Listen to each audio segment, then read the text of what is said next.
Shots, shots, shots. Bubbles in the beer, pain in our body, anxiety in our brain. Today's guest is William Porter, the author of Alcohol Explained. We are going to talk all about the physiological and mental effects of alcohol, why we drink it, what it does to us, and how by removing it from our lives, everything can get much, much better. The following is my conversation with William Porter. William, great to have you on here. I'm going to start with some really broad questions just to kind of get things rolling. First, I want to ask, what is drunkenness exactly? We all know, like a lot of us know from our conscious experience, we know the subjective experience of what it is to be. And drunkenness is sort of a spectrum, right? It starts with kind of this relaxed feeling, and then maybe you're a little tipsy, then maybe you're drunk, and then you're just totally trashed, and then maybe you're blackout drunk. You don't need to go through the entire spectrum because it basically different things are happening in the brain, in the body throughout this process, and it might be hard to even explain all that. But give us a kind of overview of what is sort of happening in the brain through that night of drinking. So alcohol, it's a drug, it's a sedative, a depressant. So when I use the word depressant, I'm using it in its chemical sense as something that decreases or inhibits nerve activity. So it's like an anesthetic. It sedates you, makes you sleepy, makes you feel more relaxed if you're feeling uptight. But of course, as you take more and more of it, you become intoxicated. So your speech slurs, your reactions slow down massively. You can become very disorientated. How it usually works is because alcohol is a sedative, but your brain creates and excretes a huge array of its own chemicals, drugs, and hormones. You know, things you've heard of, such as adrenaline, cortisol, which is a stress hormone, dopamines, endorphins, all of these things. Your brain creates and excretes it. And it's a massively complicated process that we don't fully understand. But what we do know is it works by something called homeostasis, which is basically it's a balancing act of all these different chemicals, drugs, and hormones. So your brain's trying to keep this balance. So if you introduce something like alcohol, which is a sedative, your brain it senses that there's been a disturbance to that homeostasis, that delicate balance, and it takes steps to try and correct the balance. So it releases adrenaline and cortisol. Again, I've talked about it. It's a stress hormone. And what your brain's trying to do is counter the sedating effects of the alcohol. And it's a completely natural and healthy reaction. And it's how your brain strives to keep working even when you take this external drug that messes with its chemical balance. But the problem is when the alcohol wears off, when it's metabolized and removed from your system, that oversensitization, the cortisol, the adrenaline is all left over. So you feel really uptight and unpleasant. So the easiest way of thinking about it, for every action, there's an equal and opposite reaction. Okay, so whatever relaxing or sedating effect you get from a drink, there's a corresponding feeling of uptightness or anxiety when it wears off. Right, so there's two ways of getting rid of that unpleasant feeling. One is to wait a few days until your brain chemistry gets back to normal. But the far quicker way of getting rid of it is to have another drink. Because the reason you feel unpleasant and uptight and anxious is because your brain's geared up to work under the sedating effects of the alcohol, but there is no alcohol. So if you reintroduce alcohol, you have another drink, you immediately feel much better. So this is why after you've been drinking a few years, a lot of people say, I don't have an off switch. What they mean is, when you start drinking, it's very hard to stop. And the reason for that is the brain starts to realize that unpleasant feeling that kicks in when one drink wears off can be replaced with another drink. So when you start drinking, you're kind of committed to an ongoing process until you fall unconscious. Now, you've mentioned relaxation, you've mentioned intoxication, and we often think of it as part and parcel of the same process, but actually those two parts of drinking have different timescales attached to them. So the relaxation wears off far quicker than the intoxication wears off. So just to give an example, say you go to a party, your friends are there, you're feeling a bit nervous, you want a couple of drinks. You have a couple of drinks, and that makes you feel relaxed and a bit more comfortable. At that moment, you're 2 drinks relaxed and 2 drinks intoxicated, right? There's not much to it. Within a very short space of time, the relaxation as feeling has gone, and it's being replaced by that anxious, unpleasant feeling. But the intoxication hasn't worn off. So you have another couple of drinks to chase away that unpleasant feeling and to keep that, what we think of as the alcohol buzz, that nice relaxed feeling. But then you're 2 drinks relaxed still, but 4 drinks intoxicated because the intoxication hasn't worn off. And as you're continually chasing that feeling of relaxation, you're becoming increasingly intoxicated.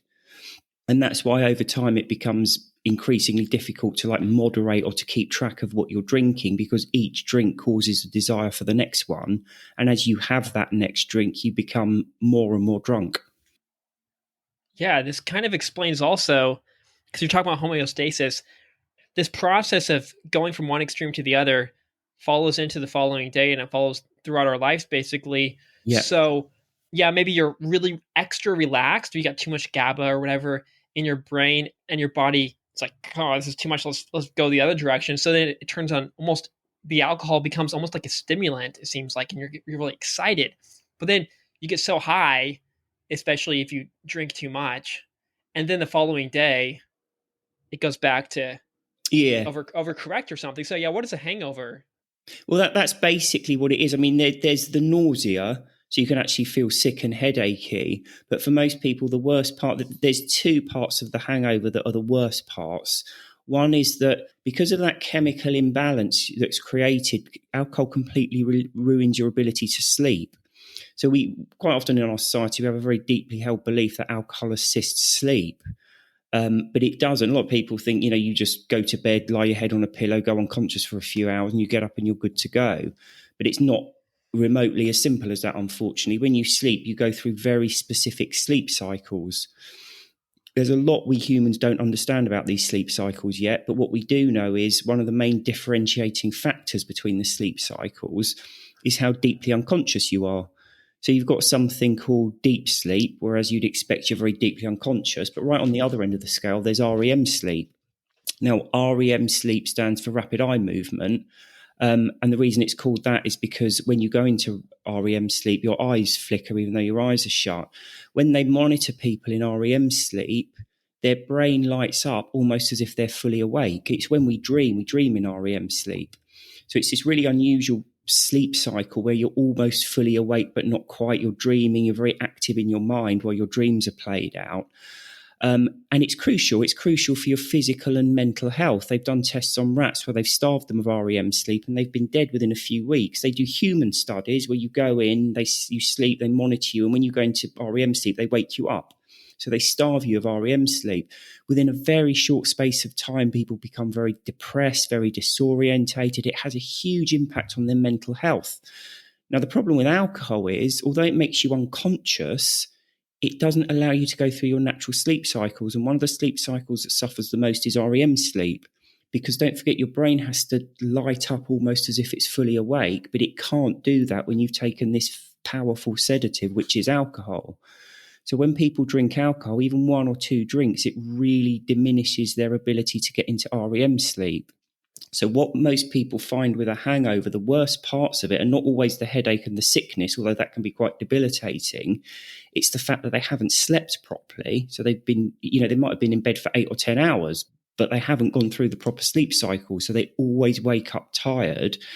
And the other part of it is, as we've discussed, that anxiety feeling. So most people, when they wake up having drunk, they feel very tired, but also extremely anxious and jittery at the same time. Yeah, this all makes sense too, because one, you're losing the deep sleep obviously because you're out, probably outside drinking and stuff at that time. There's not enough time to get the deep sleep, and then the REM sleep, which from what I understand is we're kind of living out our memories and our things that we had throughout our day. They might have been stressful things, they might have been important things, it might have been things we were learning in school or whatever. Normally in our normal waking life, we have adrenaline and cortisol and all these things flooding through our veins, our body, as we're experiencing these things. But in REM sleep, maybe I'm wrong here, but the adrenaline is basically gone, and you're basically able to experience these things. Could be traumas or could be something you need to kind of sort through, but without the emotional attachment to it. And so if we wake up, and I've noticed this when I a couple nights ago I didn't get enough sleep.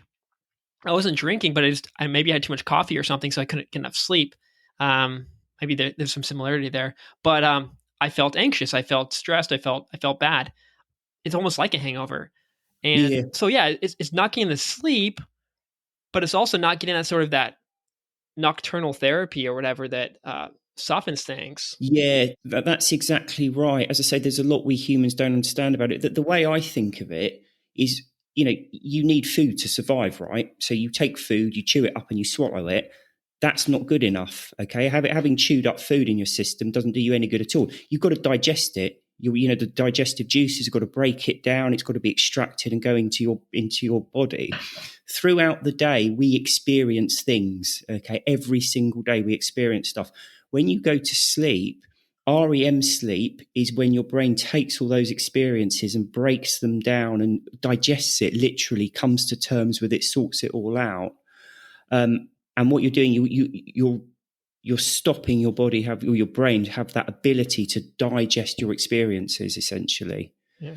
So that's exactly what it said. And you described it perfectly. That nocturnal therapy, that's exactly what it is. It's like your brain stopping for a minute, looking at everything that's happened, coming to terms with it, accepting it, all the rest of it. That's why quite often if we get a good night's sleep, if you've got an issue, problem or something you can't work out, quite often a good night's sleep is what you need to wake up in the morning and think, oh, right, I've got the answer to it, or, I've come to terms with it, or just feeling better about it Yeah. generally. Yeah, but like the same thing happens going back to the homeostasis thing. I had that bad night of sleep the other night, but then the following night, I had I had amazing nighttime therapy. I was just dreaming and dreaming, and I was almost like I was having conversations with I don't know who, but working things out, and I Mm. woke up really fresh this morning. So yeah, alcohol is going to uh, destroy us, but as long as we stop drinking or take some nights off or whatever, it seems like we might be okay. What are your thoughts on like just like should we? Is there a way to live life with alcohol or? So my personal opinion is, yeah, you can live life with alcohol, but in my view and in my experience, it's not as good as life as without alcohol. So you might say to yourself, okay, I'll just drink once or twice a week. Now, I was never a regular. There were periods when I drank every day, but they were unusual. My normal drinking habit was just at the weekends. And I knew alcohol wasn't good for me and I'd feel a bit rubbish the next day. But what I thought was, I drink Friday, Saturday, feel a bit rubbish Sunday, maybe even Monday. But, Tuesday, Wednesday, I'm back to normal. What I only learnt from stopping drinking is that what I considered normal and me at my best wasn't. And it wasn't until I'd stopped for a few weeks that I thought, oh my God, I feel, you know how different you feel when you're hungover and not hungover. You feel so much better. It was almost like that again, because with sleep is a habit. Okay, if you go to bed at 11 o'clock and wake up at 7, but set your alarm for 3 o'clock in the morning for 5 nights, and then on the 6th night turn it off, you'll still wake up at 3 in the morning, because that's the habit you're into. If you're ruining your sleep 2 days out of 5, Friday, Saturday, you're completely demolishing your ability to sleep. It's probably going to take you 4 or 5 days to get back into a normal sleeping pattern. And then you need more time, another week or so, to actually start to catch up on that missed sleep. So you're almost saying to yourself, the less I drink, the less the ill effects will affect me. But I would say, why have the ill effects? Why not learn to live life without alcohol? And really, that's what I'm all about. It's trying to explain to people that, for me, it's almost like I envisage people in a prison, and each bar of the cage are the things that are keeping them drinking. Like, oh, but I enjoy it. It helps me relax. It helps me sleep. I can't imagine doing a vacation without drinking, or Christmas or Thanksgiving or family barbecues without alcohol. All these beliefs are the sort of the things that keep us in this cage. So I think, yeah, I mean, you absolutely can live life with alcohol, but in my experience, it's better not to have it. And like, for example, now, I mean, I could quite happily have a drink tonight if I wanted to, but then I'd feel probably a bit anxious and tired tomorrow. I totally agree. Why would I want to feel like that? One thing you mentioned was we have these positive experiences like vacations and birthdays and holidays and things like that, and meeting certain people, going to certain places. And we often couple this experience with alcohol, and almost the two become enmeshed together. How do we? This is kind of a tough question. How did you kind of uncouple that positive experience of actual positive experience with the sort of fleeting positive experience of alcohol that ended up actually crashing you down? Yeah, for me, it was understanding. It was delving in a bit to the psychology and physiology, really, of social occasions. So Yeah. you've heard of endorphins, right? I'm sure all your listeners have heard of them as well. It's a drug that one of the drugs that your brain naturally creates and excretes, and it makes you feel really good. So when your brain releases endorphins, you feel really good. Now it releases them in certain situations. It's quite interesting. I always think of it as kind of like a survival of the species drug, because we get a boost of it when we do something either good for us or good for us as a species. So, for example, if you're hungry and you have a healthy meal, you get an endorphin rush. If you do exercise, if you have sex, okay, you get an endorphin rush. One of the best ways to get an endorphin rush is to socialize, which I think is really interesting because it kind of shows how we as a species are meant to communicate to each other and how it helps us evolve and progress.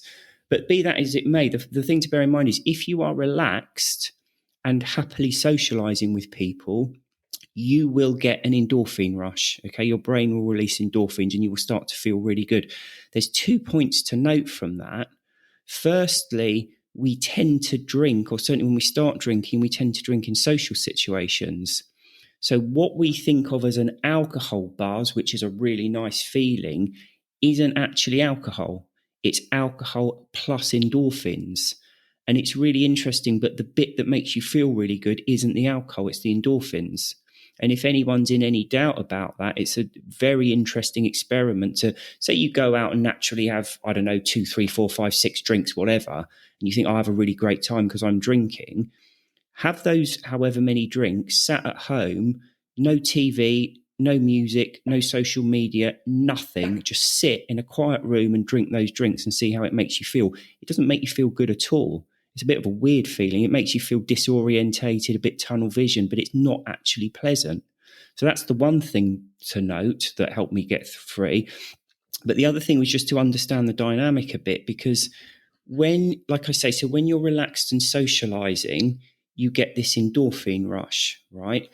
But we humans are products of society, and not everyone, but most people are to a degree, suffer from a degree of social anxiety. So I'm quite bad with it, but when I turn up at a social event, I always feel quite nervous, quite self-conscious. I don't make small talk particularly easy. So I turn up feeling quite stressed, right? So that's the normal dynamic. For a greater or lesser degree, that's what it's like for most people. You enjoy social events, but when you turn up, you feel a bit nervous.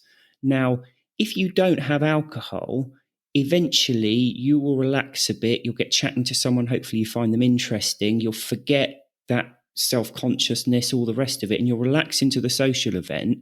And when that happens, you will get your endorphin buzz. Okay, that's the natural way of socializing. When you introduce alcohol to it, what happens is you turn up feeling nervous and a bit anxious. The alcohol, it is a sedative, so it does make you feel better. It does take the edge off that anxious feeling, so you get that endorphin buzz a bit quicker. Okay, but what I learned was I didn't actually need it to socialize. And if anyone's in any doubt about that, most of us socialized as children without alcohol. You know, you go to a 10, 12-year-old's birthday party, they turn up really nervous and anxious, but give it half an hour, they're running around going absolutely berserk, having the best time ever. No one would suggest turning up at an 8-year-old's birthday party and giving them some beer to make them enjoy themselves more. It would be ridiculous. So, but the problem is when we start to introduce alcohol, we start to think we need it to enjoy ourselves, because our experience is I turn up at a social event, I don't feel particularly good, I have a couple of drinks and I really enjoy myself. We miss the fact that we would enjoy ourselves anyway. It just might take us a bit longer, but we didn't actually need alcohol in the first place. But the problem is then when you're, I don't know, not well on antibiotics, you're designated driver and you can't drink, you're turning up at the social event thinking, oh, I can't have a drink. So you don't relax and you don't enjoy yourself. So you don't get that endorphin rush. So because you're introducing alcohol, you suddenly find you can't get that endorphin rush without it. So our experience of social events is if I go and I'm not drinking, it's all right, but I don't really enjoy it. But when I have a drink, it's a really good night. So we kind of think the alcohol is adding something, but what I started to learn was it never did add anything. It just took away our ability to enjoy ourselves naturally without it. And even if you think back on, recollect your your best memories of not just of course, childhood, you're not getting drunk, maybe when you're a teenager. But anyway, look at your best memories, your best social memories as an adult. At least for me, and I'm guessing for a lot of people, actually they weren't when they were drunk. It was you were just riding bicycles with your friend, or you were swimming across the lake, or you were chatting. I don't know what you're doing, but it was something much simpler, and you weren't drinking. So that's one sort of anecdotal Mm. evidence that I think we all have that shows, whoa, maybe if the goal is to connect with other people and to get the endorphins and oxytocin and serotonin and all of that we get from people, maybe alcohol, yes, while it might give it to us a little bit in the very beginning, in the first couple drinks, it's more what you're saying is the actual connection with the humans. And then this other point about that is Mm. even if it's the case that alcohol in the beginning does help us connect with each other and feel that those endorphins and serotonin and all that stuff, as the night goes on, and this is more true for depending on the individual, but in my case, for example, once I get pretty, I don't do it as much anymore because I've realized this isn't good. You start destroying relationships and becoming a social slob. Not only are you Mm. unattractive to be like you're blah, blah, blah, blah, it might get worse. You might start getting angry or violent or crying or just, and this might go back to the whole not having the dreams, not having that emotional therapy. Maybe you need to release all these emotions elsewhere. Maybe better to have those bouts of violence and crying in your sleep. Crying is maybe a different thing, but yeah, my point is here is yeah. Not only do we have more positive experiences when we're not drinking, we also have some of our worst, terrible experiences with each other and with ourselves when we are, especially when you're drinking a lot. Yeah, absolutely. I had this conversation with someone a few times actually, because he always would say to me, but when I look back on my life, I had some really good times when I was drinking. And I always say, so did I. But I would have had good times if I hadn't been drinking. And it wasn't the drinking that made them good times. It was being out with my friends doing whatever. And if it was just due to the alcohol, I could just shut out the world and sit at home with a load of beer and just drink myself insensible all day, every day, and have the best time ever. Of course, it doesn't work like that. You have good times because you're doing something good, not because you're drinking alcohol. The thing you mentioned about people getting drunk and getting violent and crying and all the rest of it, the reason for that this is quite an interesting one. So there's a part of your brain called the limbic system. I think it's at the front of your head here, um, and it deals with memory. But one of the other things it deals with is it regulates emotion. So how emotion is actually created and triggered in the brain. Your brain triggers an emotion, and then the limbic system jumps in and kind of calms it down. So, like if you're watching a sports game, for example, and you're losing and you're getting a bit irritated, anger or aggression might be generated, but the limbic system jumps in and sort of says, it's just a game, calm down, and you shrug it off and get on with your day. Now, I've already talked about how when you drink alcohol, there's two effects. There's a relaxing effect, but separately the intoxicating effect. The limbic system is particularly vulnerable to the intoxicating or anesthetizing effects of alcohol. So as you're drinking, that limbic system is increasingly anesthetized. And what that means practically is it stops being able to regulate your emotion. So when you're drinking, any emotion that is triggered just runs and runs and runs because your brain isn't there to jump, the limbic system isn't able to regulate it. So to go back to the sports example, if you're watching a game and your team's losing and you're getting annoyed, but you haven't been drinking, you can shrug it off and just walk away. If you've been watching the match and drinking away, that doesn't happen. Your limbic system can't do that. So you get angrier and angrier and angrier, and that's when all the violence kicks in. That's why there's that huge correlation between drinking and violent crime. It's because you can't regulate your emotions. And it's the same, when people are drunk and they're crying or trying to message their exes and doing all that sort of stuff, all that nostalgia, whatever it is. It's all because your limbic system can't regulate your emotion. You quite often hear with people when they say, when you do something drunk, it's what you want to really do sober, but the alcohol's removed all your inhibitions. It's complete rubbish. You're not doing or saying these things because you really want to do them and your inhibitions have been removed. You're doing those things because your brain's under the effect of a drug and it's not working properly. It's not the real you. Yeah, that reminds me. I have a friend, and he had a position open at his company. And at first he's like, "Hey, Mike, I think maybe you can get the job." He's just kind of saying that. But later on, as we're drinking, he's like, "The reason I can't give you this job is look at you. You're out of control." I'm like, "We only meet when we're drunk, so of course you're not going to hire a drunk guy and give him alcohol No, at work. I wouldn't hire the drunk me yeah, either. Look at me when I'm not here." Okay, but fair no, enough. But it's like, it's interesting. I'm like, oh yeah, okay. Um, yeah. what are some of the long term effects on the physiological level, particularly in the brain? You talked about how in the short term it does cause this anxiety, this increase in cortisol, excitement, and all these other things. Good and bad. A lot of bad. What are some of the long term changes that happen in our body or brain? So one of the most important ones, alcohol is a carcinogen. So the medical branch of the World Health Organization, they class different compounds as carcinogens according to different categories. And they've since 1980s actually, it's been classed as a class 1 carcinogen along with cigarette smoking and asbestos. So it's highly carcinogenic. So long-term effects of drinking is an increased chance of getting cancer. The other thing it does sort of over the long term, and this is again how it affects the limbic system or the brain generally. So when you have a part of your brain which retains short-term memories, and you have a different part of your brain that contains long-term memories. So you've got two different parts of your brain. The one that contains short-term memories is much smaller. It's got a much smaller capacity for memory than the part that is your long-term memory, as you would expect, because you're going to have more long-term memories by their very nature. They span your entire life than short-term memories.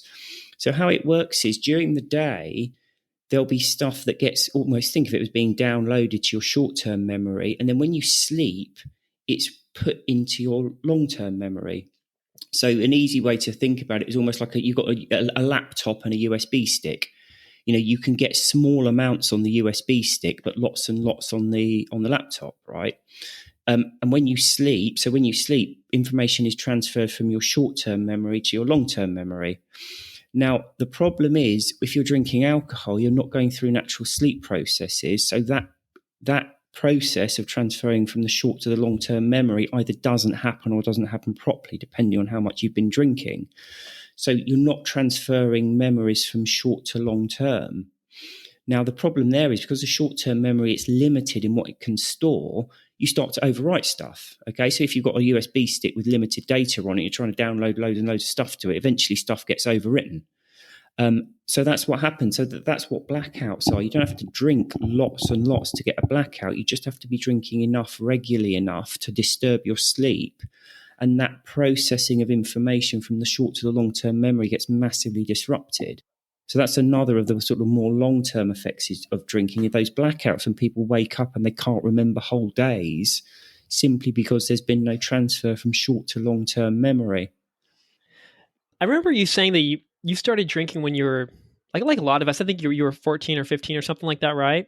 Yeah, that's right, yeah. And I don't know when you stopped, but how, what what kind of caused you? It might have been some belief, some new knowledge you gained, or it might have been some terrible events that occurred. What kind of caused or what series of events or pieces of knowledge or whatever helps to kind of spark that change for you? Yeah, so for me, it was very much the latter. It was a rock bottom, I suppose you'd call it. Not as bad as many people's rock bottoms, but still sort of pretty low in the grand scheme of things, certainly for me.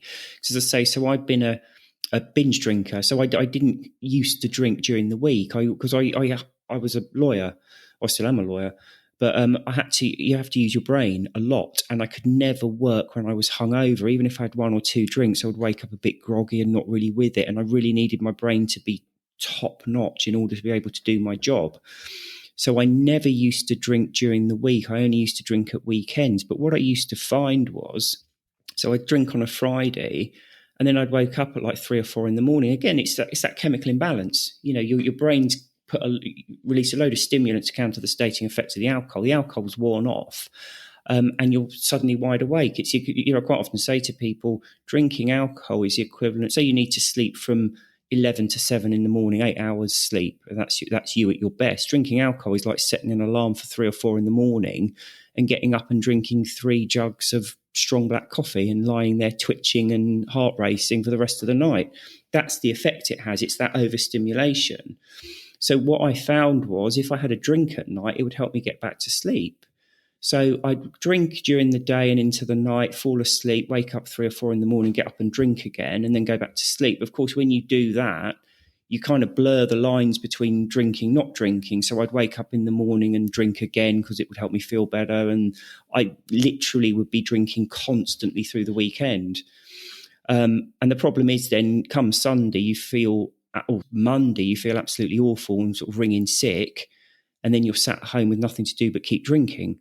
So when I say I was a binge drinker, my binges would start like Thursday, Friday, Saturday, Sunday, Monday, even Tuesday, but constant drinking. And it was getting more and more out of hand. And then I came to after a particularly bad session. It was like mid-afternoon on a Saturday, and I'd been drunk for the best part of a week constantly.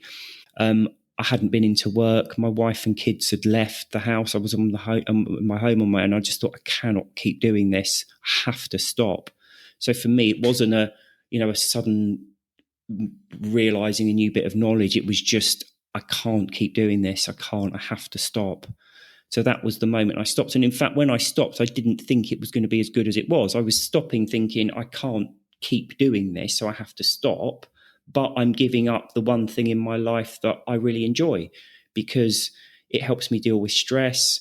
I can't imagine going on holiday without drinking, or Christmas. All my social events revolve around alcohol, and I'll probably never enjoy a social event again.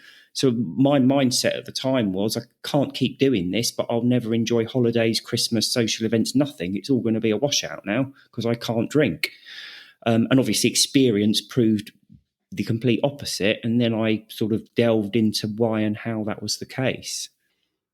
And just as we experience pain if we don't grab that next drink in our moment of pain, when our cortisol's shot up and our dopamine's plummeted and we want to fill it back up, we can expect that pain.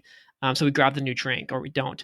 What can we expect if we just kind of stop drinking altogether in the first few days or week or whatever? I imagine there will be a bit of pain in the beginning.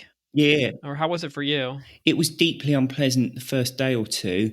I had drunk, as I say, I've been drinking for like a best part of a week straight and a lot.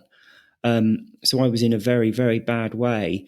What I found was the first 24 hours, I mean, that first night, I just didn't sleep at all. I couldn't sleep. I was exhausted and in a very bad way, but I couldn't physically sleep because of that chemical imbalance. It was just too much. So I found the first 24 hours was awful. The following night, I managed to get some sleep, but still not much. And for that period, I could hardly eat as well. And it wasn't so much the nausea, but what we find is depressants, when we relax, we eat, our appetite goes up. And when we're stressed, when we have like amphetamines or stimulants, it decreases our appetite. That might seem like counterintuitive, that alcohol, I've explained that alcohol is a sedative, but we talk of it as an appetite stimulant. But actually the reason for that is digestion takes a lot of energy. When you eat food, the food has to go through something like 20 foot of digestive tract, and it's squeezed all the way by muscles. And that's why when you have a heavy meal or something, you feel very tired because a lot of energy is diverted into eating. So your body is naturally set up to want to eat when you're relaxing and not when you're running around doing stuff, because it needs the energy for digestion. So what you'll find is the first couple of days, particularly if you've been drinking heavily, you'll be extremely anxious. You'll be unable to eat properly. and you'll probably find it incredibly hard to sleep.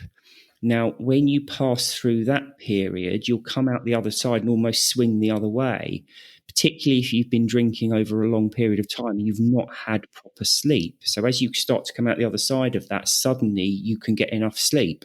So your body almost goes on a glut of sleep. So what you find is the first 2, 3, 4 days, you're anxious, you can't eat, you can't sleep properly. But then coming out the other side, you go the other way, you become incredibly hungry because your body's taken an awful knocking and it needs nutrition to try and repair itself.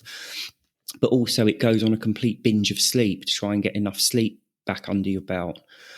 So you find you first eat, as I say, 3, 4 days feeling really anxious, and then it can be a couple of weeks. The most I heard was 3 months of feeling tired and drained and just wanting to eat and sleep all the time. For most people, it's a week or two, for 3, 4 weeks maximum. The 3-month one was quite an extreme example. But then when that ends, it's almost like as quick as waking up one day and just thinking, oh, wow, I feel different and good.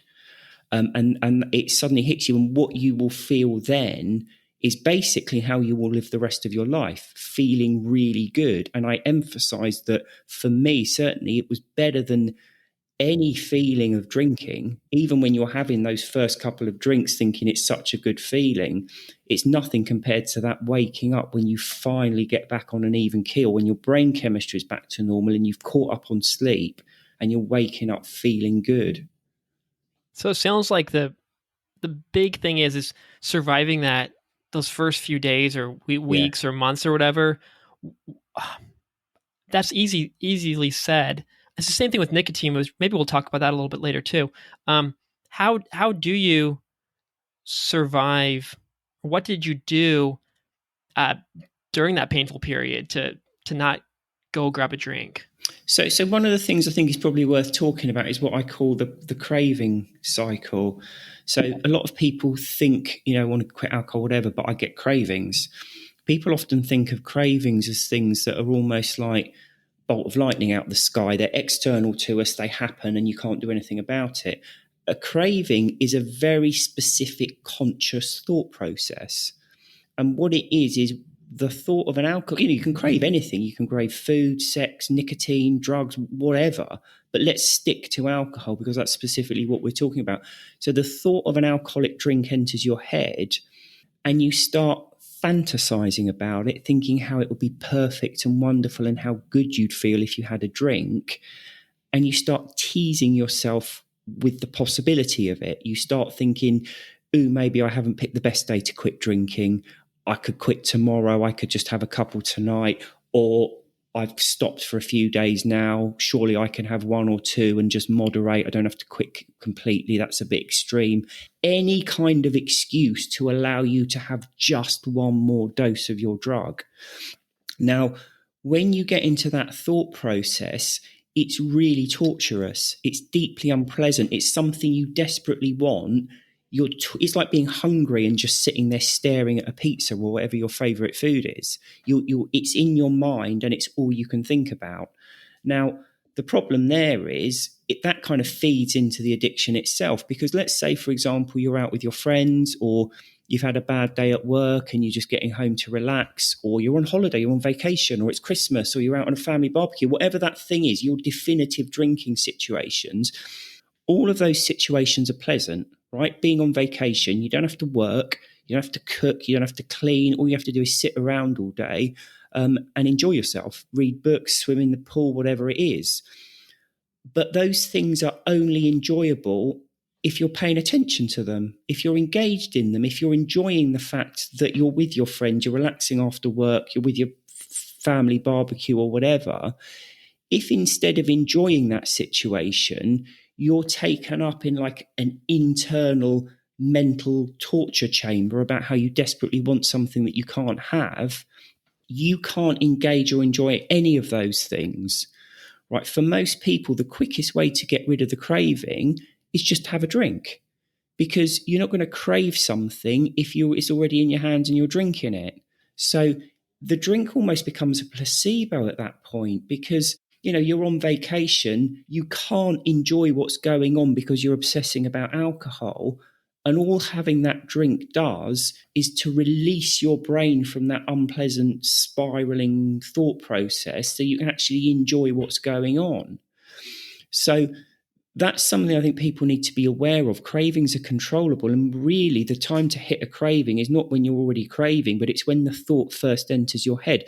What I did, I picked the thing I hated most about drinking, right? And for me, it was waking up 3, 4 in the morning, anxious, heart beating, exhausted, but unable to go back to sleep, knowing I'd ruin the next day. Because even if, I was already tired and exhausted, and the next day I wasn't even starting for another 4 hours, I used to hate that. So whenever I looked at an alcoholic drink, I would think to myself, if you have that, you will be waking up at 3, 4 in the morning feeling awful. And that's what I started to associate with an alcoholic drink. So instead of looking at a cold beer and thinking, oh, that would be lovely, that will really hit the spot, I'll feel so good, I can, all that nonsensical fantasy, I started to look at the reality. That beer equals lying in bed, anxious and exhausted and completely unable to sleep at 4 in the morning. And it kind of put me off it. And again, I some people might be listening to this thinking, oh, you're just trying to con yourself. But I wasn't, because for me, that was the reality of drinking.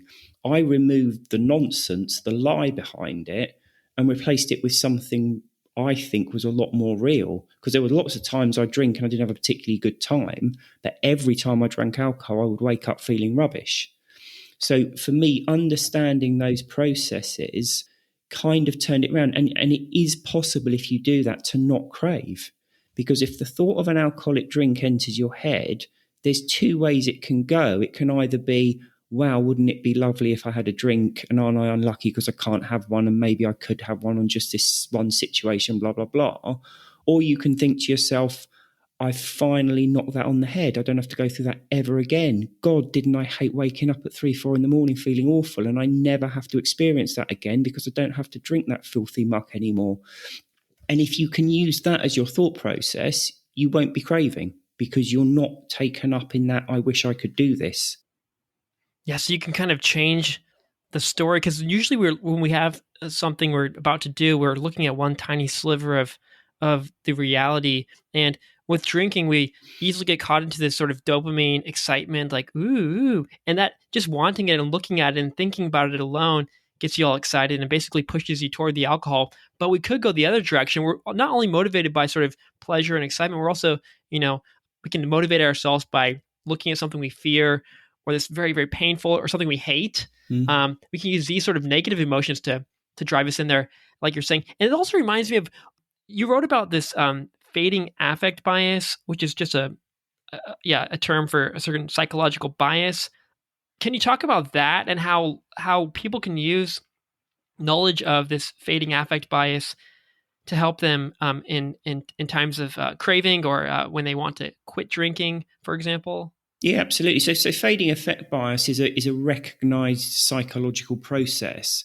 And essentially what it means is that humans tend to look back on past events more positively than they were when they actually experienced them. It's kind of the embodiment of nostalgia, looking back on the past thinking everything was perfect when of course it wasn't. Now, the interesting thing about fading affect bias is it's universal.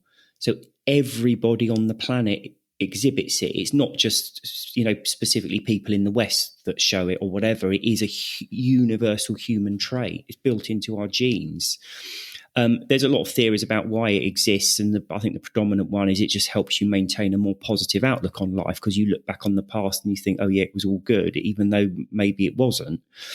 But be that as it may, I think you just need to bear in mind, when you look back on past events, you tend to forget the bad and concentrate on the very good parts of it. And people, that may work well for us in certain situations, but it definitely doesn't when it comes to drug addiction. And I include drinking alcohol very much in that category, because, think about drinking. Even best case, you're going out for a few hours of the evening, and I've explained why this isn't the case, but let's assume you think that you're actually having a better night because you're drinking for 4 or 5 hours. but then you're demolishing your sleep, you're feeling rubbish all the next day. Even on a very basic level, looking at the whole picture of a 24-hour drinking session, you've got 5 hours of enjoyment, followed by 20 odd hours of feeling tired and anxious and sick and miserable. But when you think about drinking in your past, you don't remember the hangovers. You think about how good it was being out with your mates, having a few beers, and wasn't it great fun? So this is the thing, and it very much feeds into craving. When you stop drinking and you think, oh, alcohol drinking, you'll be filled with all these great memories of how wonderful it was, and you start to forget the bad. And you need to make a conscious effort. And again, I'm not talking to people about trying to convince yourself of something that's not true. I'm trying to get people to stick with the reality. Even in the best case, drinking is a fifth pleasure followed by 4/5 of unpleasantness. So it's not a particularly good deal anyway. But when you actually really get under the skin of it, even those 4 or 5 hours of pleasure are not genuine pleasure anyway, because if you go about it the right way, you can enjoy yourself more without the alcohol. So that's the fading effect bias thing. It's just to bear in mind, if you're just, I sometimes term it lazy thinking, but it's not really lazy. It's just natural thinking. It's just where our thoughts go. If you quit drinking and just sit back and let your thoughts wander, you will end up probably craving alcohol, because you'll be thinking, oh, I really enjoyed alcohol. It was such good fun. Fading effect bias kicking in. You're only remembering the good bits and not the bad. And then you start teasing yourself with the thought of it. Oh, I could have one. Wouldn't it, surely I can have one. Wouldn't it be really nice to have a beer right now, or a glass of wine, or whatever? So you very quickly get into that obsessive phase of it. So for me, it's very much a question of keeping track with reality. Okay, let's assume I do have a beer now. How will it make me feel? Slightly dulled, and then it will wear off, giving a corresponding feeling of anxiety, which I either suffer or have another beer to get rid of it. And depending on how often I go through that process before I fall unconscious will dictate how awful I feel the next day. So I think that's a key thing for people. If they're looking to stop drinking, really try and stick with the reality rather than get sucked into these fantasies about alcohol. But we really do enjoy that quick spike of excitement and possibility and randomness. I think the alcohol gives us. I think that's one thing. It, we want to feel. Alcohol does in the short term supply us with all these happy chemicals of dopamine and serotonin and endorphins and all of these things. And when you stop drinking, you're just gonna have to find these things somewhere else. So after you stopped drinking, did you find? Well, surely you did. What new sources of pleasure and happiness and connection and all of these things did you discover? So I've always exercised anyway. I was in the army for a few years, so I always carried on my exercising from there. And in fact, most of the time, the reason I didn't exercise is because I was either drinking or hungover. So I carried on exercising, and that gives you a massive endorphin hit. Exercising, it just makes you feel good all day. And when you're physically fit, you feel mentally more resilient as well. It really feeds into itself, but a lot of people don't appreciate. But when human beings are feeling, in fact, not just human beings, all animals, when you're feeling unwell, you want to hide away and recover. It's just nature's way. If an animal's injured, it doesn't want to be out fighting and finding a mate and hunting and all the rest of it. It just wants to lie down, hide away and rest, give its body a chance to repair. But equally, when we feel fit and healthy, we feel much more resilient, much more adventurous. So there's this massive correlation between the two. If you stop drinking and do a bit of exercise, you will feel far better than you ever did when you were drinking anyway. And I think it's probably also worth mentioning as well, although you're talking about, this massive endorphin hit when you get drinking and all these possibilities, I would say again, sit on your own in a room with no music, no friends, no nothing, and have a drink. And I guarantee you won't get that massive hit. You won't be there thinking, oh, wow, this is fantastic, this is really good, because it isn't. Most of the time, what you're talking about is that endorphin hit you get when you're doing something exciting, when you're with your mates, whatever. And alcohol may have taken off that slight edge of nervousness that was stopping you from getting that endorphin hit. So you link it all together. But actually, had you not drunk alcohol and just persevered for another half hour until you relaxed into the event anyway, you would have probably felt much the same without the alcohol. Right? Because either through social anxiety or something we're scared of or laziness or whatever, we don't leave our house sometimes. We don't even go to the event.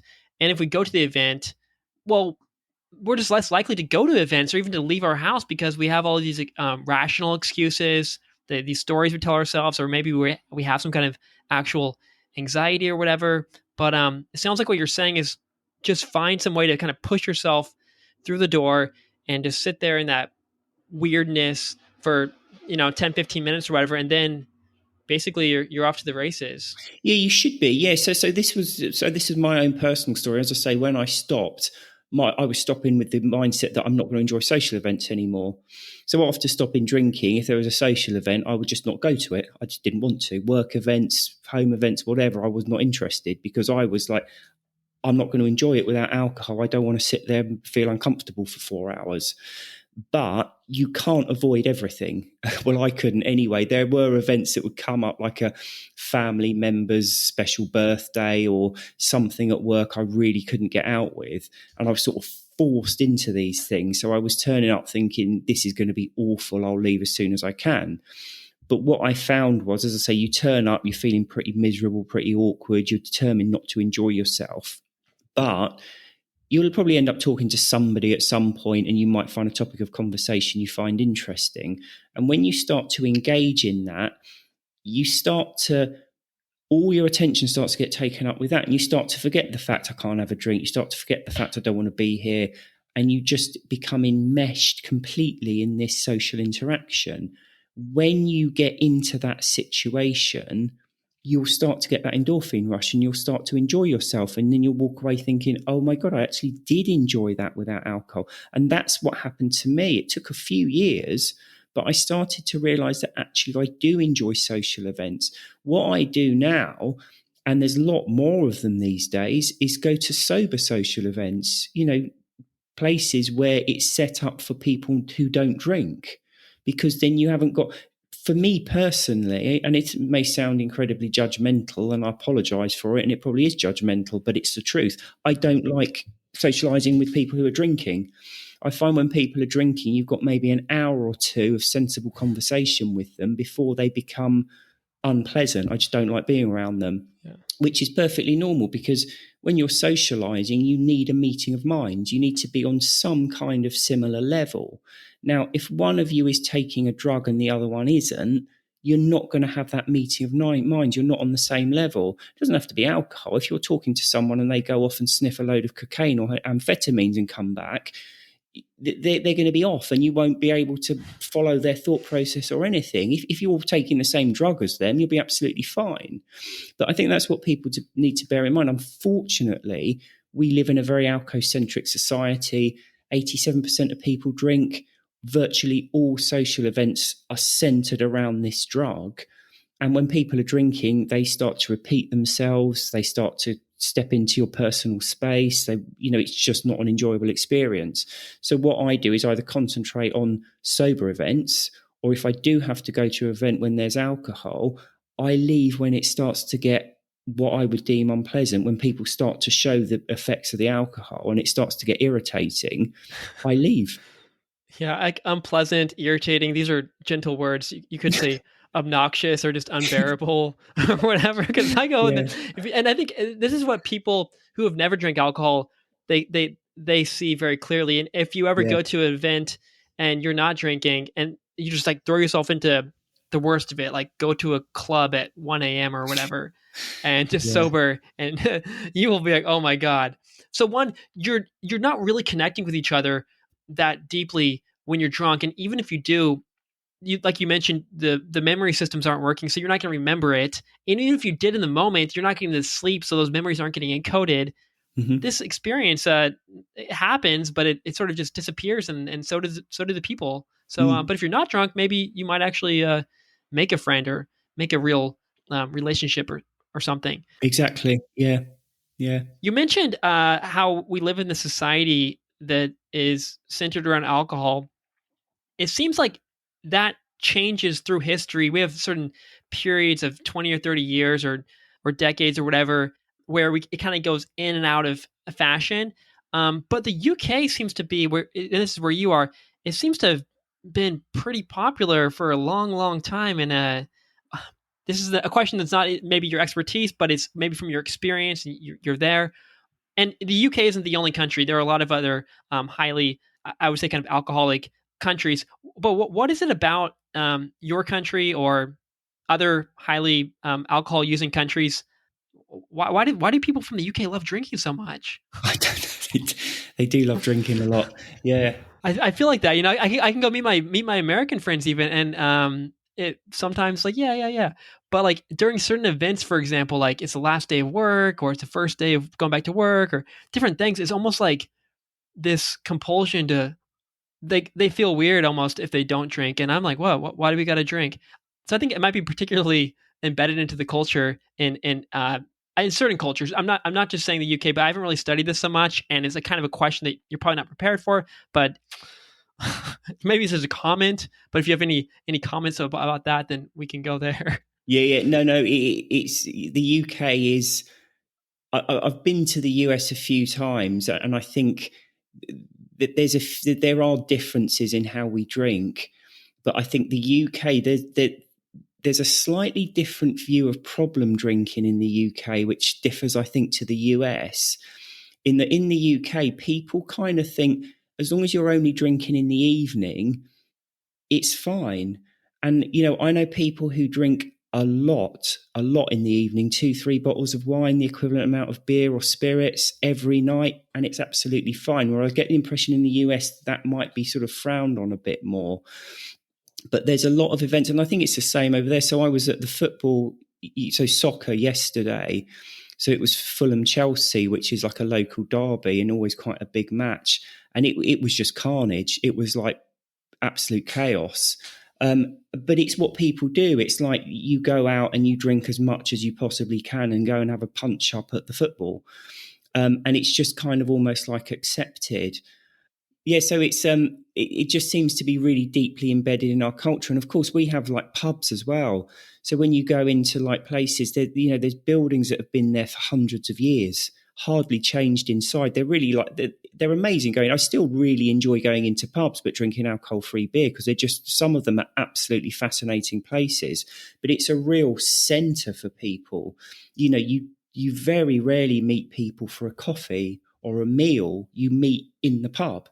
And, it is literally for a lot of communities, it's the centre of their community. So you get little villages and it's the pub where they all go to. It's where they meet and socialise. And without that, they don't have that social interaction. So it is just really deeply embedded in our culture. Yeah, but this goes back to what you were talking about earlier of how we mix up the social experience with the drug experience. If you go to non-drinking cultures, for example, I've been to Pakistan a couple times, and there, of course, they don't drink, but they're still out on Friday, Saturday nights. Yeah. What are they doing? They're the cafes and other places are the pop-in places. Everyone just Starbucks is a place to be, or whatever, And well, that's another drug, I guess, perhaps. But I mean, if that wasn't there, they would sit in the park and just like have a little picnic on the grass, eating who knows what. So we find our ways to be happy. We don't, but certain cultures kind of they're more centered around alcohol. I think that's right. So I went, and this was 15, 20 years ago before the current problems, but I went to Iran and it's the same. They don't drink out there. And this is what I quite often say to people in our society, US and UK, we're so alcocentric. We kind of then think, how can I do any of these things without alcohol? But just very rough figures, there's 8 billion people on the planet, right? Approximately half of them don't drink alcohol.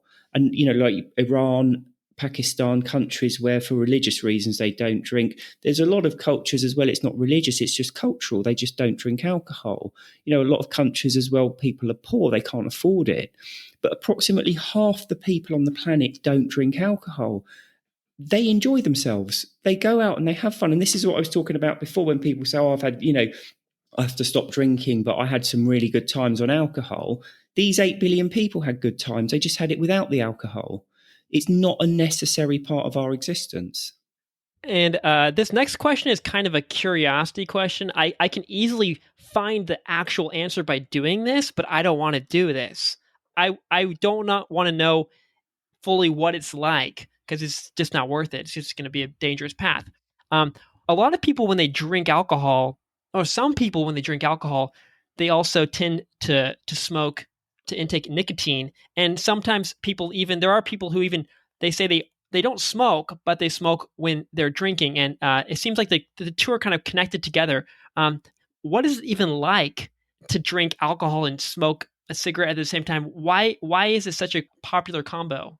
It's an interesting one, and it's not just nicotine. People are far more likely to take like cocaine or other drugs when they're on alcohol. And I know of a lot of people who would take cocaine, but only when they were drinking. But this is the interesting thing with alcohol. I've talked about the dynamic, how it's a typical drug in that it gives you something, but then it wears off, leaving an unpleasant feeling. And the quickest way to get rid of that unpleasant feeling is to have another dose of the drug. It's withdrawal. It causes an unpleasant feeling that is the result of a chemical imbalance that is itself the result of the previous dose of the drug wearing off. And that's just typical chemical addiction.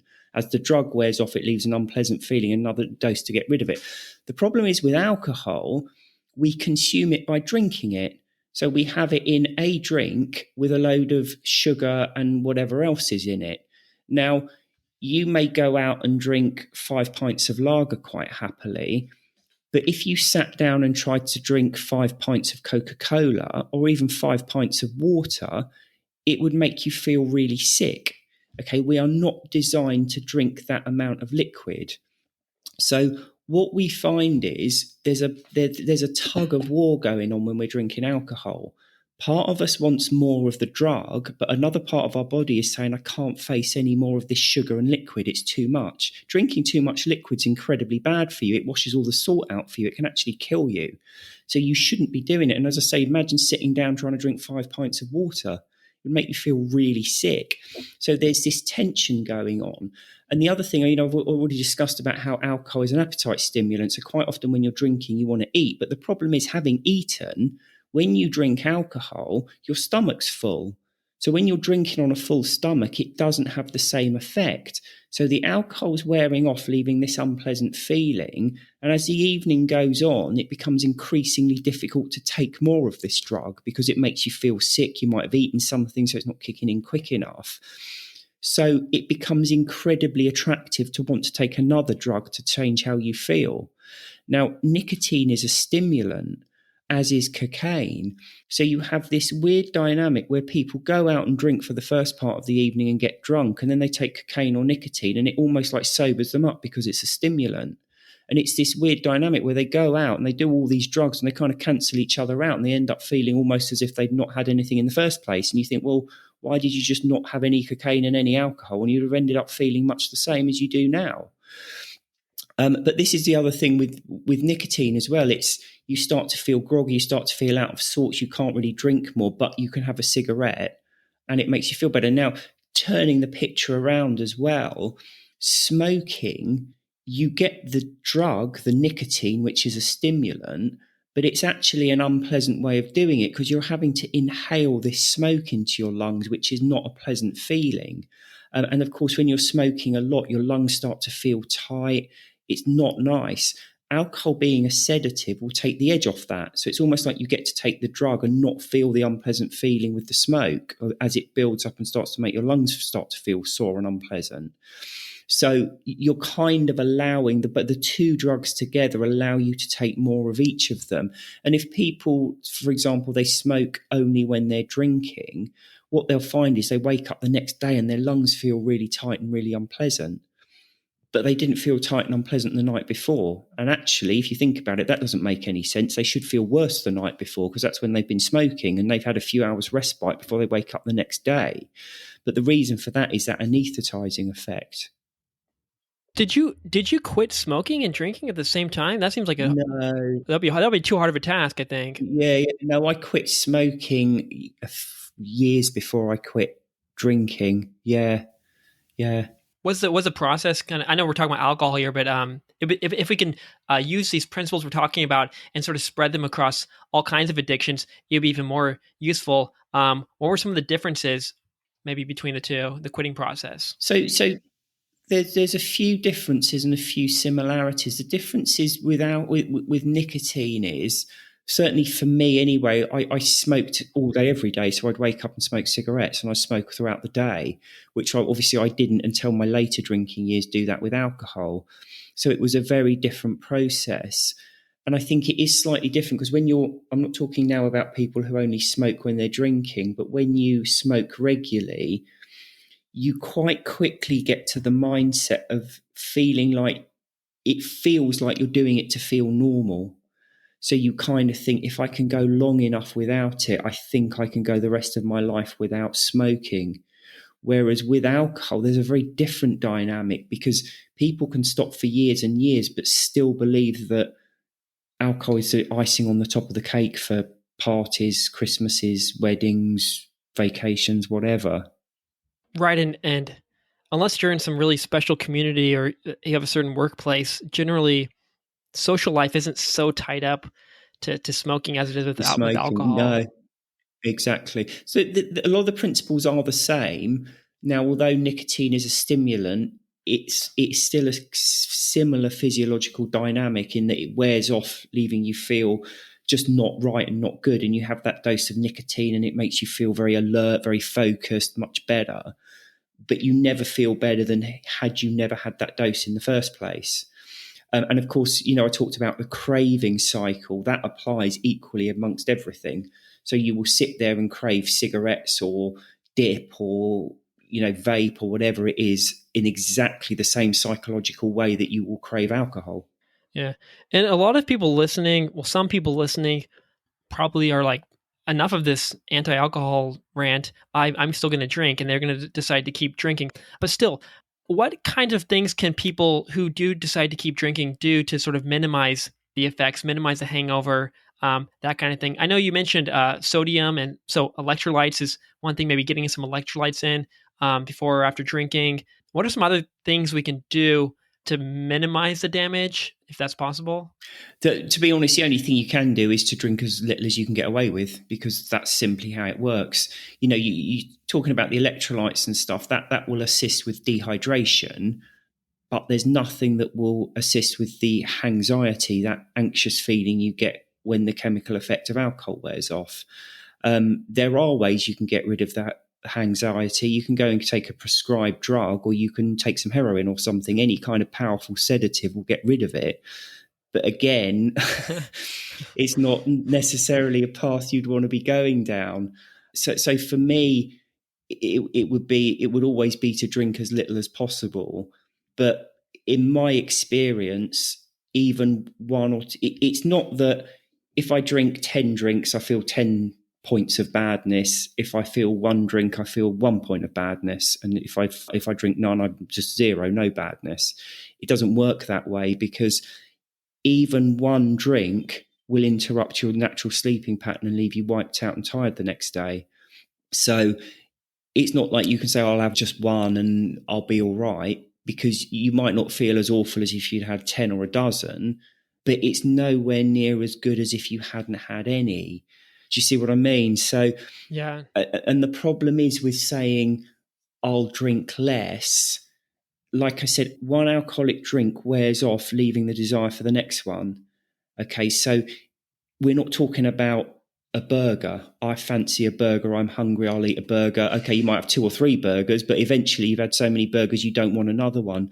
That's never the case with a drug, because the drug will always wear off, leaving the desire for the next one. So, what people often think about when they think of moderating, they have this ideal where I'll go out, I'll have a couple of drinks, it will make me feel really good, and I'll just get in the habit of drinking that. I won't want another one. So they have this idea that moderation will be all good.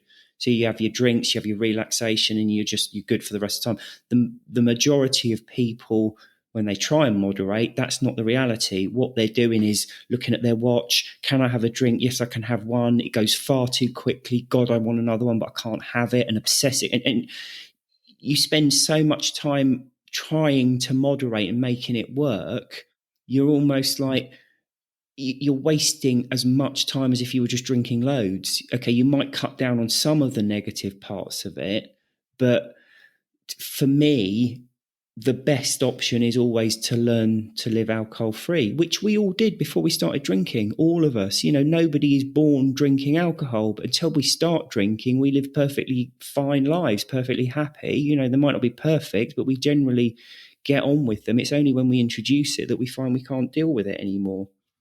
Right. I like to say that I sort of choose to drink the first drink, maybe the second drink, and even that might be a stretch because that's sort of controlled by the previous days of drinking. I'm sort of Mm, stuck in this non-autonomous loop. I don't have my free will anymore. mm, But then the second drink, the third drink, it just starts drinking itself. yeah, you're off. Yeah, Unless you can kind of stop it. It seems like it's drinking itself. You're just stuck in that loop, and that's on the micro scale yeah. of that night. But even if you zoom out to the month of the year, Mm, even when you're drinking and when you're not drinking, you feel less free. You feel less autonomy, mm. less in control of yourself. So it also sounds like that's one of the big breakthroughs and things that you got out of this too. Is you became more free, It's freedom. more Yeah, it's in control of your life. exactly. Yeah, it's freedom. It's not. See, this is the thing. I think for me, I spend an awful lot of time thinking about alcohol. Okay, but I spend zero time thinking about whether to have a drink or not. Okay, because I decided 10 years ago in February it was that 2014 I stopped drinking. I was never going to drink again. Okay, so that decision is done. If I was moderating, I'd be going through that thought process: should I, shouldn't I, can I, can't I, every day, every week, whatever, just with that. And it's exhausting, just that, having to have a drink all the time or not have one. I can have one, I can't have one. It is easier just to, I'm done with it. I'm not having a drink. That's me done. And I'm perfectly happy with that decision. And isn't it great? Because actually, I found out that life was much better without it anyway. Yes, there's that period of days, weeks, even a month where you feel rubbish and a drink would make you feel better. But when you come out the other side of that, there's no contest. And we talked again, we talked about how do you get through those first few days, weeks, months, whatever. To a degree, there's a big chunk of just teeth gritting and getting on with it. You will want to drink in the knowledge that if you had a drink, you would feel a lot better. I'm going to be upfront with you. You would. If you're coming out with a shocking hangover, a couple of drinks will make you feel better, but they only make you feel better in the short term before making everything worse. Whereas if you can just get those few crucial days under your belt, you start to get a bit of traction. It starts to build up momentum. You start to feel better and you start to think, you know what, I can do this. In this sense, maybe our definition of addiction needs to be a bit wider because it seems like alcohol and addiction are just so tied up. And many people say, I'm not addicted, I just drink. And Mm, now, the more we talk about this, it almost sounds like it's hard not to kind of be addicted to that. Because if you listen to like Andrew Huberman, his definition of addiction is a narrowing of things that bring you pleasure. And I guess alcohol would be this thing that is able to give you that level of pleasure and the possibilities of, well, not just pleasure, but meaning and all of these other good things in mm. life. It gets narrowed and narrowed down. So you can still feel good and still feel pleasure, but through this limited range of possibilities. But when you stop drinking, that range of options or possibilities for happiness and connection and pleasure and all these other things, it widens up. So you don't need the alcohol, but you can engage and actually perceive other possibilities for yourself. Yeah, exactly. It's go back to the vacation example as a classic one. So I go on vacation now. I enjoy the food. I enjoy sitting around by the pool. I enjoy going out for walks and exploring the local area. I enjoy all of that at face value. When I was drinking, I wouldn't have been able to do anything like that if I didn't have a couple of drinks first. And again, I emphasize a lot of that, part of it would have been because I was drinking the night before, I'd been anxious and tired, and the alcohol would take the edge off that. But a big part of it was the craving process because I would be there thinking, oh, I want to drink, I want to drink, I want to drink. I don't want to go for a walk unless I've had a couple of drinks first. And so I wouldn't be enjoying it. So I think that's exactly right. Addiction, that one drug is the gateway to enjoying everything else. We sometimes think of it as, it's having a drink's the icing on the cake. what we're really saying is I can't quite enjoy it without that.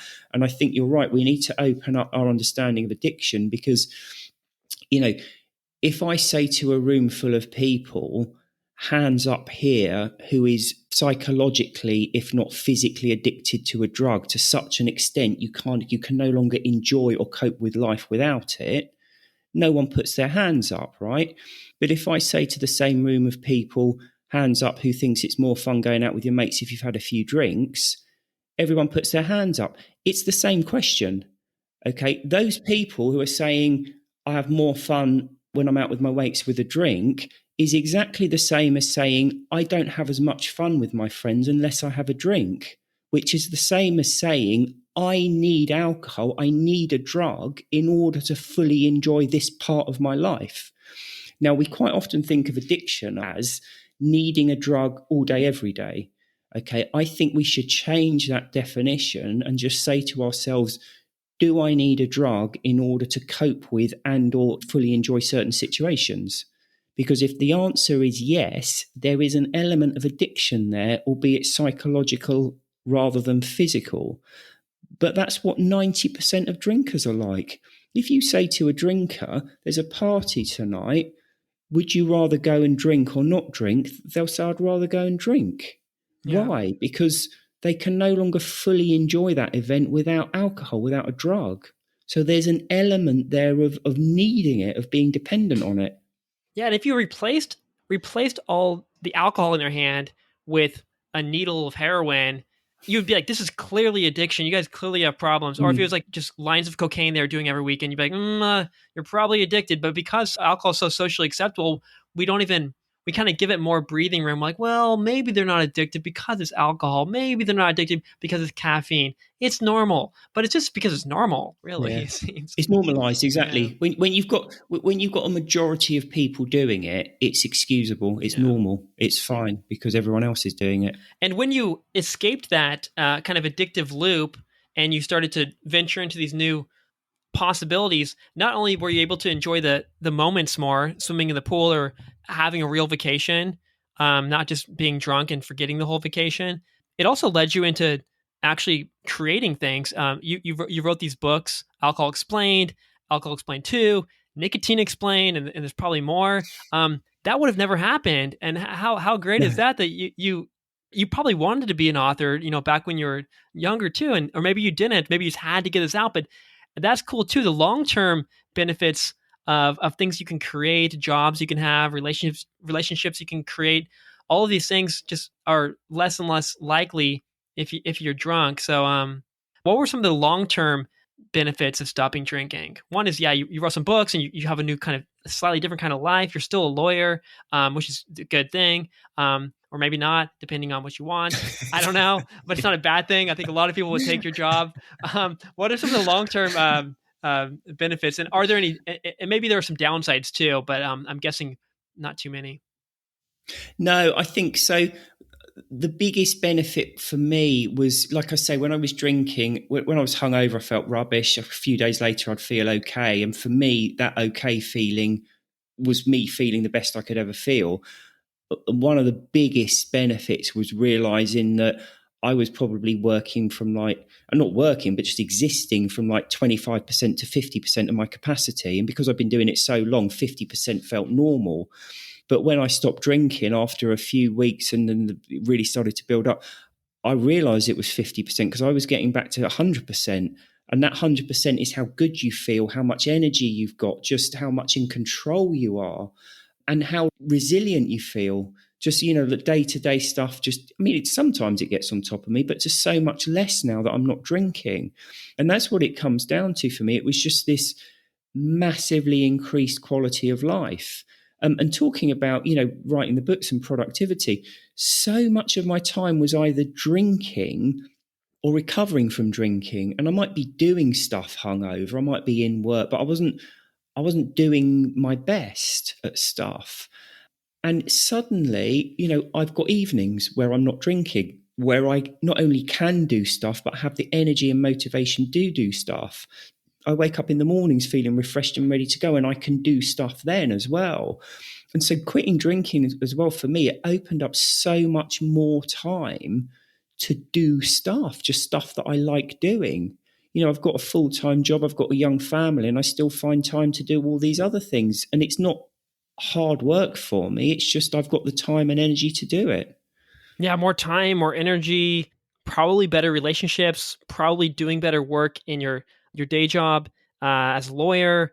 Probably finances are better. I'm guessing all of these things are all across the board better, and not just for you, but for probably most people who stop drinking. Is my guess. Yeah, I think if you stop drinking, you will be sleeping better. You'll be feeling more resilient. You'll be a better version of yourself. So, you know, you may or may not go on to be phenomenally successful, but you've got a far better chance. And for me, it's about reaching potential. Okay, you might become a world famous multi-billionaire, whatever, or you might not.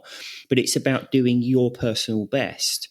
And you can't do your personal best if you're taking a drug that's ruining your sleep and mentally, messing with your physiology, your mental chemistry, leaving you feeling anxious and wiped out all the time. Yeah, because you're redirecting all that time and energy into the things that matter to you. Now you can actually see more Yeah. clearly too. Maybe you didn't even realize they mattered to you, but now that the alcohol isn't dangling in front of you every day, you can look around and see, oh crap, this is me. Let's go. And you got triple energy, triple Yeah. time, all of that stuff. If people want to connect with you, I think obviously they can just type your name into Amazon, William Porter. They'll find your books. There's a website. Is alcoholexplained.com or where's the website, or how do we Yeah. connect? Alcoholexplained.com is probably the best place to start. And the original Alcohol Explained book, the first 5 chapters are a PDF on the website. So you don't have to give an email address or anything. You literally just click on a link and the first 5 chapters are there. So if people are interested, they can go there and have a look at that. And there's quite a few, they're called articles, but they're basically blog posts. And, they're short little articles about all aspects of addiction and drinking, really. It's all on there. And then there's links to Instagram and Facebook and all the rest of it. What are I know your book has a bunch of different chapters on different parts. What are the first 5 chapters? I think one is physiology. Yeah, so the first chapter is just the introduction. Then there's the physiology, which we've talked about here. Yeah. The next chapter is the subconscious, which is something we haven't talked about, but that's a major part of addiction. So that's quite interesting. The part after that, I think, is craving, which we've spoken briefly about here. And then the next chapter is, I believe, the relaxation versus intoxication effect, where I talk about how those two things don't run their course at different times. So they're the first 5 chapters that are on the website. Right, and then you've got nicotine explained at that book, and I guess the 2 main books are alcohol explained and nicotine explained. Yeah, there's diet and fitness explained as well, which takes a similar kind of common sense approach to. It's not so much diet, but I wanted to do a deep dive on what we eat and why, because it always bugged me that it seemed to me that we were like genetically made up to enjoy food that was bad for us. And I'm like, why have we evolved or been created to want to eat chocolate and bacon and all pizzas and all the stuff that's bad for us and makes us fat? So I wanted to do a real deep dive and understand what was going on there. And try and get under the skin of like hunger and appetite and food cravings and all the rest of it. So it was sort of that was triggering that one. So, but yeah, I'm notoriously bad at trying to end the conversation. And after all the contact stuff, I ask a couple more. Again, yeah. But I'm really gonna stop in a second. But I'm like, because I like writing too. I like writing. Did you find that one of the books was easier to write or more pleasurable to write, or you enjoyed writing more than the others? And did you become a better writer along the way? Do you feel like? Yeah. I think so. I think my writing's kind of got better as I've written more books. I found Alcohol Explained incredibly hard to write, and I gave up halfway through and nearly didn't write it, but ended up going back to it. The reason I found it so hard is because I've broken it down into each constituent part. This is what's happening in your physiological. This is what's happening in your brain chemistry. This is what's happening with the craving, the subconscious of this, And I've broken it all down. But of course, when we experience it all together. It's just this big thing that all happens at the same time. So it's really hard breaking it down into different parts and dealing with it chronologically, because you want to talk about one part, but it's influenced by another part, which you haven't. So it just became really messy and complicated. So as I say, I gave up with it in the end. But when I went back to it, I really enjoyed writing it. I think all my books, I've really enjoyed writing them, and I've been writing them. Yeah. Did you? Okay, now I gotta go. This is last weird question. Okay, you're like, dude, get out of here. I'm never talking to you again. You're done. You're done. um, did you always like writing, or was that something like more of like a tool you had to use to get the message out, or did you have sort of did you always want to write? I've never, no, I haven't ever wanted to write. I never thought of myself as a writer, really. And in fact, even after I published Alcohol Explained and it had done very well, I still didn't think of myself as a writer. I almost thought of myself as someone who's got ideas that can be helpful for people, and I just commit them to writing. I suppose my job as a lawyer, I have done a lot of writing because you're trying to convince people why what you're saying is right, or trying to steer them towards different things. The other thing I did in my job, I was having to report on stuff. So, there'd be, I work in insurance. So what would happen is you get a claim in for millions and millions of dollars, and you'd have to seek authority internally from someone to pay that. So you'd have minutes with this person to try and explain why they have to write a check for $10 million or something. So I became very good at cutting through to the you might have hundreds of pages of reports, but actually you might have 4 or 5 lines that are the key parts of it. So it kind of refined me to be very good at going through lots and lots of complicated information and taking out the basics that people need to understand to get their head around the whole concept. And I think really that was the skill that unwittingly I honed particularly well when writing Alcohol Explained, because there's an awful lot about addiction and alcohol dependency out there. And for me, it was about extracting what I thought was the key parts to make it all work. So I never really wanted to be a writer, and I didn't think of myself as a writer. It was just trying to get information out there, really. Well, now you're a writer, and you can't get Oh, you yeah. can't get around, because if you type in, I remember I first discovered you by just going into Google maybe 5 years ago, a while ago, and just Yeah. typing alcohol book, and first thing that popped up was your book. And if you type it Oh, in, right, if you okay. type it in now, Yeah. it's the same story. If you type in Yeah, alcohol yeah. book or alcohol whatever, your book is there. So There it is. Yeah, yeah. you're a writer. Google says you're a writer. The I internet, am. the world says you are. Of course you are. What am I doing? Yeah, yeah. But yeah, I thank you for that book. We needed it, and thank you for this conversation. Oh, my pleasure. If people want to learn more, yeah, they can go to your website, alcoholexplained.com. Yeah, thank you so much. And No, thank you for inviting me. whenever I want to stop the craving to drink, I'll just Give me a shout. pop in this episode, Yeah, yeah. or I'll message you. Yeah, yeah. Save me, William. What do I do? No, I'm kidding. Then you block me. Okay. All right. Thanks. Fantastic. Thanks a lot. Take care. Bye.